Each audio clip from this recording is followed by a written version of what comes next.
भगवान विष्णु के अवतार श्री राम का नाम कौन नहीं जानता है।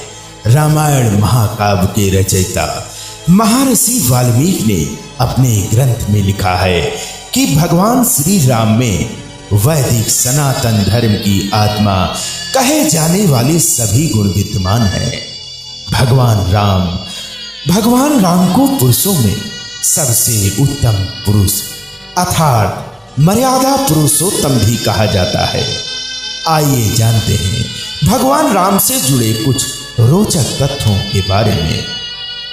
त्रेता युग में जन्मे भगवान श्री राम अयोध्या के महाराज दशरथ के सबसे बड़े पुत्र थे। लक्ष्मण, भरत, शत्रुघ्न राम के भाई थे। भगवान राम की मां कौशल्या थी और शेष सुमित्रा और कैकेयी के पुत्र थे। भगवान राम का विवाह मिथिला नरेश राजा जनक की पुत्री सीता के साथ हुआ था। लक्ष्मण की पत्नी उर्मिला, शत्रुघ्न की पत्नी श्रुतकीर्ति और भरत की पत्नी मांडवी थी।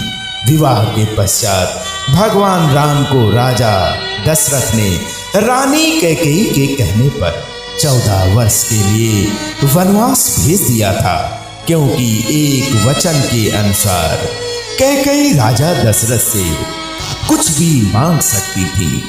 तो रानी कैकेयी ने दासी मंदोदरी के उकसाने पर भरत को अयोध्या का राजा बनाने और राम को वनवास देने की इच्छा जताई और पिता की आज्ञा का पालन करके भगवान श्री राम सीता और लक्ष्मण के साथ वन की ओर चले गए। ब्रह्मा, विष्णु तथा महेश में से भगवान विष्णु ने संसार की भलाई के लिए कई अवतार लिए हैं।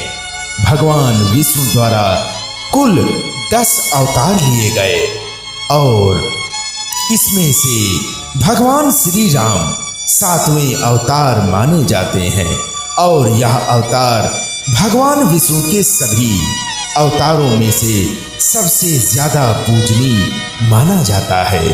भगवान श्री राम के बारे में महर्षि वाल्मीकि द्वारा अनेक कथाएं लिखी गई हैं। वाल्मीकि के अलावा प्रसिद्ध महाकवि तुलसीदास जी ने भी श्री राम के महत्व को लोगों को समझाया है और भगवान श्री राम ने कई ऐसे महान कार्य किए हैं जिसने हिंदू धर्म को एक गौरवमयी इतिहास प्रदान किया है। भगवान विष्णु ने राम बनकर असुरों का संहार करने के लिए पृथ्वी पर जन्म लिया। भगवान श्री राम ने मातृ पितृ भक्त के चलते अपने पिता राजा दशरथ के एक आदेश पर 14 वर्ष तक वनवास काटा। नैतिकता और वीरता के जो उदाहरण भगवान श्री राम ने प्रस्तुत किए हैं वह बाद में मानव जीवन के लिए मार्गदर्शक बन गए। जय श्री राम।